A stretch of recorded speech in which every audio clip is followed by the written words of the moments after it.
günlerden hafta sonu kuşçu marineye geldik. Akşam bu güzel manzarayı çekmek istedim. Gökyüzünün güzelliğine bak.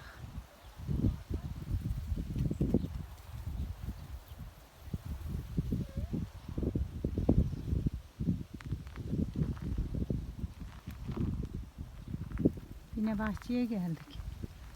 Duman, oğluşu, Duman. Nereye geldin oğlum? Ha? Duman. Pıs pıs pıs. Duman. Duman.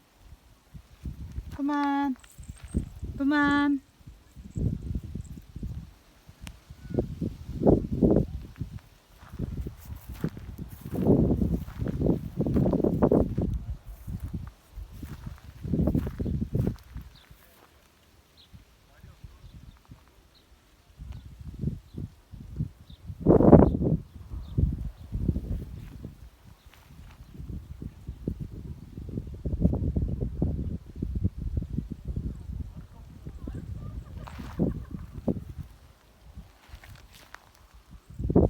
Duman gel bakayım.